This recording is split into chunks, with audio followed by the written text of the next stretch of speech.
sou o Alfa e Ômega, diz o Senhor Deus, aquele que era e que há de vir, o Todo-Poderoso. Na última parte da nossa congregação nessa manhã, vamos continuar no livro dos Atos dos Apóstolos, capítulo 16, do versículo 16 ao versículo 39. Esse texto registra eventos que ocorreram com o apóstolo Paulo e sua equipe na segunda viagem missionária, segunda viagem evangelística, que ocorreu pelas terras da Macedônia. E a primeira cidade foi a cidade de Filipos, para quem depois Paulo escreveu a carta aos Filipenses. Então, eventos em Filipos. O que aconteceu ali? Esse texto está dividido assim: do versículo 16 até o versículo 18, que nós vimos na nossa congregação de ontem à noite, de sábado. O título é Pitonisa, a jovem escrava que era possuída por um demônio, um espírito de adivinhação, que a gente conhece pelo nome de Pitão, espírito de Pitão, espírito de adivinhação. Deus não gosta de adivinhadores, tá? Deus não gosta de adivinhadores. É por isso que Deus não gosta de... Esse é um dos motivos pelos quais Deus não gosta de Mega Sena. Esse pessoal que vai fazer uma fezinha lá na Mega Sena, essa fezinha que eles vão fazer é no diabo, tentando adivinhar qual é o número que vai dar para ele ficar rico. Isso é abominável aos olhos de Deus. Deus não quer que a gente ganhe Mega Sena. Deus sabe todos os números que vai dar e não revela para ninguém, nem para nenhum dos seus filhos. Deus não quer isso. Deus quer que os seus filhos trabalhem com dignidade e comam e vivam do seu trabalho. Esse é o plano de Deus. Amém, queridos? Ficar tentando adivinhar um número que vai te fazer rico, não, isso aí você está invocando, quem faz isso está invocando o mesmo espírito que possuía essa moça aí, o espírito de Pitão. E Paulo, pelo poder de Deus, na vida dele, como também está na nossa, expulsou aquele espírito imundo daquela moça e ela ficou liberta. Por causa disso, ele sofreu uma prisão. É onde nós vamos entrar agora, nesse texto aqui, prisão, que vai do versículo 19 ao 39. Esse texto está dividido assim, ó, três maneiras, de três pedacinhos de texto. O primeiro, um terremoto que Deus vai mandar sobre essa prisão. Só que nós não vamos ver esse terremoto hoje de manhã, vamos ver à noite. O terremoto que Deus mandou lá na prisão onde Paulo e Silas estavam presos, do versículo 19 ao versículo 26. Depois, a salvação, a conversão do carcereiro, que cuidava deles ali no cárcere, na prisão, dos versículos 27 ao 34, isso aí vai ser pela graça de Deus no sábado que vem. E a soltura deles da prisão, como eles foram soltos da prisão, versículos 35 até o 39. Hoje nós vamos entrar nesse texto que é o do terremoto, do versículo 19 até o versículo 26, tá? Esse texto tem uma divisão assim, de 19 ao 24, que é o que vamos ver agora pela manhã. Prisão injusta. Essa prisão foi injusta. Então, homens de Deus também, como Paulo e Silas, sofreram, não somente eles, mas muitos outros, sofreram o que muitas vezes hoje também é no mundo inteiro até uma problemática social. São presos injustamente, são presos sem ter crime, sem ter cometido crime algum. E aí nos versículos 25 e 26, que veremos hoje à noite, o livramento justo. A prisão foi injusta, o livramento foi justo. Os homens agiram com injustiça e Deus agiu com justiça. Vamos ver essa prisão injusta do 19, versículo 19 ao versículo 24. Primeiro tem as acusações as acusações injustas, incoerentes contra o apóstolo Paulo e Silas, nos versículos 19 e 21, e depois do 22 ao 24, açoites e prisão. Foram açoitados e aprisionados, tudo injustamente. Acusações 19 a 21, tá? No 19 nós vemos que as acusações partiram especialmente dos senhores da escrava, os que eram donos daquela moça que era possuída pelo espírito de adivinhação.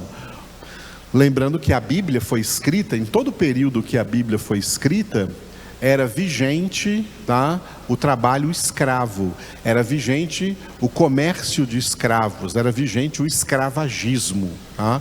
As pessoas eram feitas escravas. E não é apenas essa cultura de escravidão ocidental que nós conhecemos, que é de negros oriundos da África. Não, no primeiro mundo lá, na Europa, na Ásia, na Grécia, do Oriente Médio, que tinha escravidão, não era cor negra, não era porque a pessoa era negra que era escrava, não. É porque a pessoa era pobre, não tinha como sobreviver, como sustentar a sua família, então ela era entregue para ser vendida como escrava de alguém e servir essa pessoa que a comprou. Então, a Bíblia foi escrita em épocas que havia o escravagismo, e por isso o apóstolo Paulo também, quando escreve as cartas, ele fala sobre isso, que os senhores, sendo cristãos, devem tratar bem os seus servos. Servos ali são escravos, e esses servos também, sendo cristãos, devem ser obedientes aos seus senhores. Mesmo que Jesus salvou um escravo espiritualmente, socialmente ele continuou sendo escravo daquele senhor, mas agora um escravo cristão, que por amor a Cristo vai servir aquele senhor a quem ele, por direito, pertence. Gente pertencendo por direito a outras pessoas no valor monetário, valor de compra. Isso é uma tragédia humana, né? O escravagismo. Mas era uma realidade em todo o tempo em que a Bíblia estava escrita. Os senhores daquela escrava ganhavam dinheiro com ela, porque ela adivinhava as coisas. Então as pessoas vinham para consultá-la e ela adivinhava as coisas, e com isso a pessoa que era beneficiada por essa adivinhação pagava grande vulto de dinheiro para os senhores daquela escrava. Por isso que eles ficaram muito bravos com Paulo quando o espírito imundo foi embora e a escrava então não era mais apta para adivinhar nada, porque o espírito de adivinhação tinha sido expulso. Então depois vamos ver as acusações deles, dos versículos 20 e 21. O versículo 19, vamos ler juntos? São vários textos, então ao invés de repetir para ganhar tempo, vamos ler juntos. Leiam comigo. Vendo os seus senhores que se lhes desfizera a esperança do lucro, agarrando em Paulo e Silas, os arrastaram para a praça, à presença das autoridades. Lá na Macedônia, só tem aí, lá na Macedônia, o fórum da cidade ficava na praça central das cidades. Não era como em Israel, o fórum da cidade ficava nas portas de entrada da cidade, nos portões das cidades. Na cidade da Macedônia e a Grécia, tudo era resolvido na praça central da cidade. Se fosse em Anápolis, seria na Praça Bom Jesus, ou na Praça Santana, seria nessas praças, na praça central da cidade. Ali ficava o fórum. O fórum não era um edifício, o fórum era a presença das autoridades judiciais que ali se reuniam para resolver as causas do povo. Então, versículos 20 e 21, as suas acusações, as acusações dos senhores dessa escrava, né? Versículo 20, título sendo judeus, e versículo 21, sendo romanos. Versículo 20, vamos ver, leiam comigo. E levando-os aos pretores, disseram: estes homens, sendo judeus, perturbam a nossa cidade. Bom, em primeiro lugar, os senhores dessa escrava, tá, já sabiam que já tinha algum tempo, que Paulo, Silas, Timóteo, Lucas e toda a sua equipe estava pregando o evangelho aí na cidade de Filipos. Nessa viagem aqui, diferente da primeira viagem, tá? Não passou qual foi a pregação, o que foi que Paulo pregou aí para os filipenses, mas esses homens já sabiam que a cidade estava sendo evangelizada por eles, eram pessoas que estavam ali pregando o evangelho. E como eles nem sabiam que existia cristãos, que existia cristianismo, ou que era cristianismo, identificou a eles apenas como judeus. Estes homens, sendo judeus, olha só, perturbam a nossa cidade. Por quê? A pregação do evangelho perturba o mundo. O mundo se sente perturbado com a pregação do evangelho, do verdadeiro evangelho. Evangelhos falsos são muito bem aceitos pelo mundo. Evangelhos falsos não perturbam o mundo, mas verdadeiro evangelho perturba e muito o mundo e os mundanos. As pessoas mundanas, as pessoas do mundo se sentem completamente desconfortáveis, perturbadas, tá? Pela pregação do verdadeiro evangelho. Elas não gostam de jeito nenhum. Então essa é a primeira acusação que eles trazem. Esses homens aí, eles não sabiam que eles eram cristãos, mas sabiam que Paulo, por exemplo, vinha do judaísmo, disse, olha, sendo judeus, perturbam a nossa cidade, fazendo o quê? No versículo 21, ó. Leiamos juntos.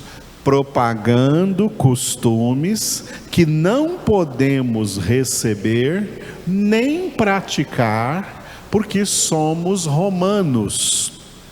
Os filipenses, moradores de Filipos não era a Itália, Roma era a capital da Itália. Mas essa região da Macedônia e a cidade de Filipos, ela era colônia de Roma, e todos os homens daí eram obrigados a pagar uma quantia muito alta para ter cidadania romana, para ter lá o green card romano, para ter cidadania romana. Então eles estão aqui se identificando, né, para as autoridades, porque isso tinha um grande peso, eles mostrarem lá a carteirinha deles, de que eram cidadãos romanos, de que compraram o título de cidadãos romanos, de que tinham cidadania romana. Então eles estão aqui com esse versículo 21, pressionando as autoridades, dizendo, olha só, a cidade é nossa, nós moramos aqui, nós somos cidadãos romanos, compramos essa cidadania por alto preço.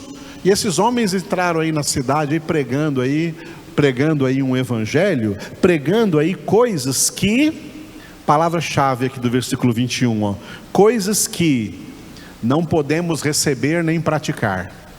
Não podemos receber nem praticar. É isso que as pessoas do mundo acham acerca do evangelho de Cristo. Quem é do mundo se posiciona assim: eu não posso receber esse evangelho, eu não posso praticar esse evangelho. Eu sou testemunha disso, já preguei o evangelho no Brasil inteiro e para ímpios. E já vi muitos ímpios dizendo assim: ó, Edivaldo, eu sei que esse negócio de Bíblia aí é para você, mas não é para mim não, tá? Não é para mim não. Eu gosto da minha cerveja, eu gosto da minha prostituição, eu gosto das minhas coisas, esse evangelho vem tirar tudo que eu gosto, eu não quero, isso aí não é para mim não. Eu não posso nem receber, nem praticar isso. As pessoas do mundo não recebem, não podem nem receber, nem praticar o evangelho que nós pregamos. Ao contrário, o evangelho que nós pregamos deixa elas perturbadas, deixa elas nervosas, deixa elas bravas. É por isso que pregadores morrem, por isso que pregadores são perseguidos, verdadeiros pregadores, tá? São perseguidos por causa da pregação do evangelho. Por favor, não confunda com falsos pregadores que estão por aí, até com risco de serem presos, porque se envolveram com política. Isso não é ser preso por causa de Cristo, não. Isso não é perseguição cristã. Perseguição cristã é quando alguém é preso, perseguido, porque pregou o correto evangelho, o justo evangelho de Cristo. Pastores falsos por aí, pastores hereges por aí, que são presos porque se envolveram nessa política suja, que são presos porque caíram em pedofilia, ou em adultério, ou qualquer outra coisa, ou em roubo, ou qualquer outra coisa parecida. Eles não estão sendo presos porque são cristãos, não. Estão sendo presos porque são homens de Belial, homens de Satanás, e não homens de Deus. Lobos disfarçados e nada mais. Hereges, tá? É o que Jesus chamou de mercenários. Uma verdadeira perseguição cristã, onde verdadeiros homens de Deus são presos, perseguidos, mortos, é porque pregam a verdade, pregam o evangelho de Jesus Cristo. E é isso que acontece aqui com Paulo e Silas. Por quê? Porque essa pregação chega aos ouvidos de pessoas do mundo que não podem nem receber, nem praticar essas coisas que nós pregamos no evangelho. Por quê? Porque são homens naturais. O que Paulo falou sobre homens naturais em 1 Coríntios, capítulo 2, versículo 14. Vamos ler juntos? Ora, o homem natural não aceita as coisas do Espírito de Deus, porque eles são loucura, e não pode entendê-las, porque elas se discernem espiritualmente. Quem é o homem natural aqui que Paulo fala? Todas as pessoas que não são convertidas. É o homem natural. Essas pessoas ficam perturbadas diante da pregação do evangelho, porque para elas o evangelho é coisa que elas não podem nem receber e nem praticar. E a atitude que elas terão serão de perseguir o evangelho e de perseguir quem prega o evangelho. Qual a origem de toda perseguição contra o evangelho? O pecado do homem, que torna o homem um homem natural, contrário a tudo o que é espiritual, contrário a tudo o que é do Espírito Santo de Deus. Nós fomos convertidos dessa situação para sermos o oposto disso, para sermos homens e mulheres espirituais, em nome de Jesus.